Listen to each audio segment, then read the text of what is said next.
Ooh, Thursday night college football. Now, get it. It's only Wednesday, we understand. But you wake up tomorrow morning, you got way more games on a Thursday than you would like to see because last Saturday we only got a few. Now we start to get the party started. One of those big games, Joe Ranieri, does start with Boise State and South Florida.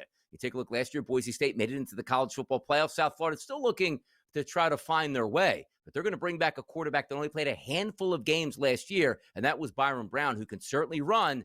And I do think he ends up scoring a touchdown that game, hint, hint. But also, from another perspective, for Boise State, you take a look at Madsen, who was the starting quarterback last year. But at the same time, you're saying to yourself, well, all I had to do was hand it off to this kid in the backfield who's the best running back in college football, no longer there. He has to step up. 62.5, Joe, in the sports landscape right now. If you're looking from book to book to book on that total, we're expecting points. We're expecting fireworks tomorrow. Well, they're going to have to figure it out in a big way with Boise State because no longer do they have Ashton Genty to cover the load, and they also lost their number one wide receiver from a year ago, which basically means, Donnie, that they're going to have to figure out a way to replace over 3,500 yards of offense last year. That is not going to be good. I mean, Genty alone had 29 touchdowns, and they haven't really figured out. They got a whole lot of new wide receivers from Madsen. Two offensive linemen from a year ago don't look like they're playing in this game. They are still injured. So a lot of question marks. And on the other side, I love what they have done in South Florida. Alex Grolsch in year 3 has really turned that program around. They were a laughingstock 3 years ago. He's come in. They've gone back-to-back bowl games. And Byrum Brown is as healthy as he's been so far in college. And just ask Nick Saban how much fun it was trying to contain Byrum Brown a couple of years ago. And Alabama went to Tampa to take them on. So I like it. They spent a lot of the offseason building up the defensive side of the ball. And here's maybe the kicker, Donnie. You ready? At kickoff, 100 degrees, Tampa, with the humidity. I am fairly certain Boise State, they don't have that kind of heat where they come from. Might be a bit of a problem in the second half when their legs go out from under them. Bring the heat is what we're talking about. Again, we're expecting 62.5 points, and you're right about that. The kid that only played about 4 games last year, this kid should be able to run and extend those chains here as you take a look at that total in the mid-60s. Maybe it gets you by game time, but also that 9.5 number, which opened up at FanDuel over the summer, down to 5.5, and that's for the prevailing line, Joe, at most outlets out here. Good game to watch. That's a 5:30 start, so a happy hour, rush home from traffic, get in your seat and watch that game. How about Rutgers in the state of New Jersey taking on the Ohio Bobcats out of the MAC? This line opened up at 10.5 points, Joe. Steam. 15.5 points here, and a total now that's listed at 49.5. But understand this, Kaliakmanis is the quarterback for Rutgers. Does have some legs. Another year in the system, he should be better. But Ohio, they got Parker Navarro. He's a pretty electric quarterback, specifically when he's running on the ground. Do we get points in this game? Can we see 50? And also Rutgers, do they dominate their MAC opponent? Well, you would think they will, but we've got the line moved towards Rutgers, which I guess should not really be that hard to figure out. Ohio now has a first-year head coach in Brian Smith, and it would only make sense that a MAC team is not going to go to Rutgers and beat Rutgers here at this point. But it'll be interesting. I think it'll be always tough for a MAC team to hold up for 4 quarters against an extremely physical and run-heavy team from the Big Ten like Rutgers. To me, it's an under game one way or the other. I still don't like Rutgers' offense, but we know they're going to try to outmuscle you. I don't see Ohio having a ton of success offensively, but I also wouldn't be surprised if maybe Ohio gets a little money late in this one because that is a big number for not exactly a high prolific offense here of Rutgers. Yeah, and usually when you get nervous, too, like the MAC teams come like, hey, breaking in a new quarterback. Like Navarro's got some pretty good chops there, and he can move the chains. We'll see if they run the clock more to try to extend that game and sort of say, you know what, Rutgers, we'll keep you off the field. But also a fun matchup there, no doubt about it. How about a neutral site game? 9 o'clock on Thursday night, Joe. That is Nebraska and Cincinnati. I believe this game is going to be played in Kansas City, so I want to say it's at Arrowhead. Nebraska is a favorite at 6.5 in a total at 52.5. The one thing that you're going to look at this game is if you're playing in Arrowhead, somebody might get confused for the starting quarterback here. Is that Patrick Mahomes playing for Nebraska? No, that's just Raiola. He's got to perform, Joe. 13 touchdowns, 11 interceptions. That ain't Mahomes' numbers. He's got to step up. Can he do it against Cincinnati? Well, listen, this has always been the MO here, right, of Nebraska and their coach here. I mean, Dylan Raiola back here. A lot of people compare him to what Patrick Mahomes was at Tech. Very similar style there.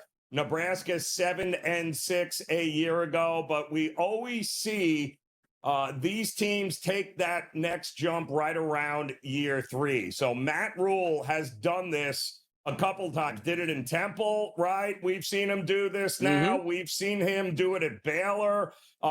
This is what he does. So year 3 is usually that big jump. He's got his quarterback. He's got the guy he wanted.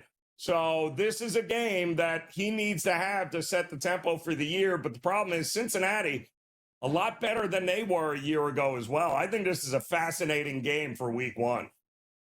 It is. How about the final game we'll talk about here? Another 9 o'clock start. Miami of Ohio and Wisconsin. This is a heavy favorite towards Wisconsin, but a low total at 39.5. The Dairy Raid. They said you had to open up your offense. You'll have more success. That didn't work at all. Wisconsin going back to the ground and pound, and they should be better all for it. Do they run over Miami of Ohio out of the MAC? Absolutely not. I mean, Miami of Ohio has, I think, some of the most returning starters in college football here. They, listen, they are a team in Miami of Ohio that is very well coached, and they promote from within. So these are kids that have been playing together now, Donnie, for a while. You love Chuck. You know how this works here. You're like, no big deal. It's Miami of Ohio. Yeah? I don't think so. I think that's a slugfest one way or the other. Under for me in that game. The cradle of coaches, Miami of Ohio, Chuck Martin. He is a tough, staunch defender here. We'll see if they can bring it, but I am interested to see Wisconsin back to the ground game if that pays off for them. It's time to get it on. Why? Because this weekend we are seeing some titanic battles in college football. I'm excited. I'm so excited. Like, if you look just behind me right now, like which I always get it confused here. Which arm? Nope, it's this arm right here. Let me just go up, see that? Let me move it this way. Nope, the other way. There we go. That helmet right there, William Patterson Pioneers. I don't know if it'll still fit me because that's from the mid-1990s. The helmet below, it's my high school helmet. But I'm ready to strap it up and get it on this weekend. Texas, Joe. Ohio State. We've been talking about this game for 6 months. It's finally here. And also, the good part about it is it's not Thursday. It's not Friday, but it's Saturday.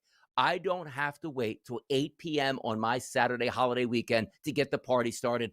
I get it at noon, Joe, and I love it. What are your vibes for Texas, Ohio State?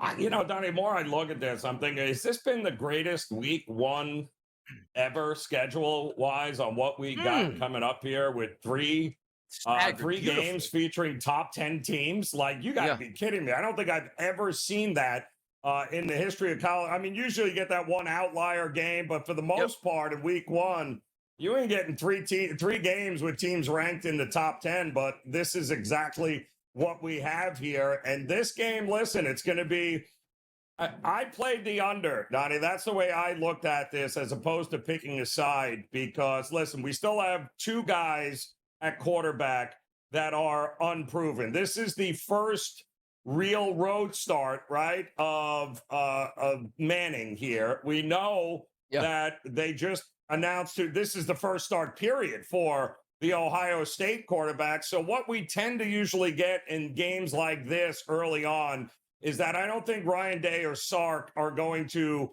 ask these guys to do anything crazy. And, with unproven commodities, the last thing you want to do is go out there and have your first quarterbacks go out and lose games here. So first road start for Arch Manning, first for Julian Sayin altogether. I think this is going to be a very physical game here. I think the defenses, we got plenty of defensive guys on Texas. We know Ohio State replaced a lot of guys, but who are we kidding?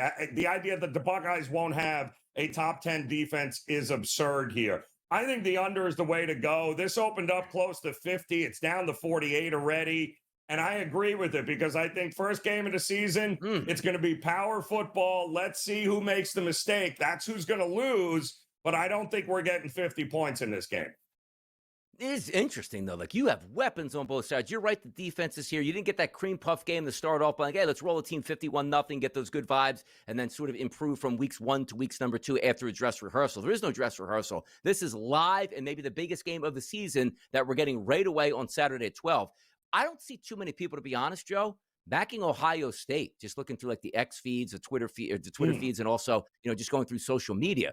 -2.5 there at that opening number. We saw 3s, but now we're seeing some outlets here, DraftKings and BetMGM, they're down to 1.5. Could we possibly see by game day some of these outlets flip over to Texas? Because I just see more Texas action than Ohio State.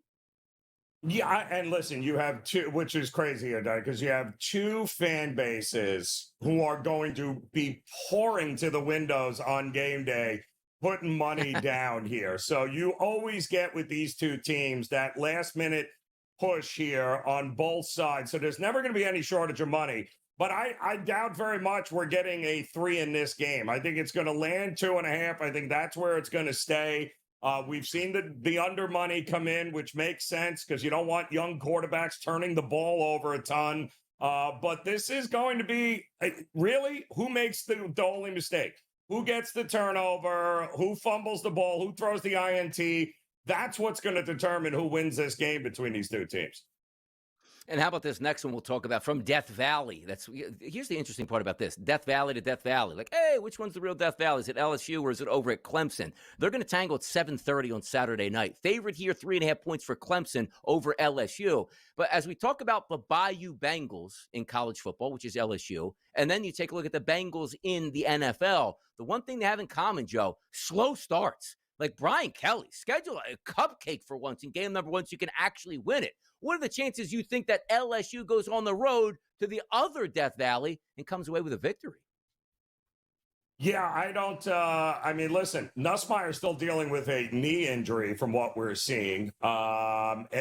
He's also missed a couple of practices, so not great. And kudos to Brian Kelly for scheduling all those crazy games, but he hasn't won one of them. I think he's 0-3 here at this point in season openers. So I love Clemson this year. I've got him not only to win the ACC, I got him to make the playoffs. I got him to win the national championship. This is exactly the kind of Dabo Swinney team.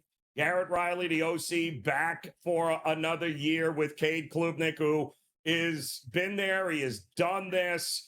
I like Clemson at home. I would lay it, and I would also play him on the money line if you want to avoid that. Ooh. But I think Clemson is going to be – they're going to come out of the gate here and show the rest of the country that Clemson is back, and they're going to handle LSU. Such a fun game here. And by the way, we flip it over to a Sunday slate where they're going to give you Virginia Tech and South Carolina early, and then Notre Dame and Miami. Stand-alone business on Sunday night at 8 o'clock. Or 7:30. That's going to do some damage in the ratings. And the Miami Hurricanes at home, they're underdogs. Carson Beck's new look offense here for Miami, no longer Cam Ward. How do we figure that Notre Dame-Miami game plays out? CJ Carr, redshirt freshman, was announced as the QB here for Notre Dame. Notre Dame, one of the more disciplined teams, Donnie. They will not beat themselves very often. Mario Cristobal, on the other hand, he will figure out a way to beat himself. He will put Miami in a position to lose the game, and they will oblige. It's Notre Dame for me. No way do I trust this Miami team on the big stage. Sorry, Miami. Stop it, man. It's time to hammer down the Fighting Irish. The Fighting Irish will be fighting themselves in the stands because Carson Beck is going to come out there and deliver the goods. And we also, by the way, guys, have a Monday night standalone football game, TCU and North Carolina. Yeah, that's Bill Belichick and the North Carolina Tar Heels taking on TCU. They are a slight underdog at home with a 56.5 from Kenan Memorial Stadium down in Chapel Hill. That's your weekend setup here. It looks fantastic, and I cannot wait for it to get here.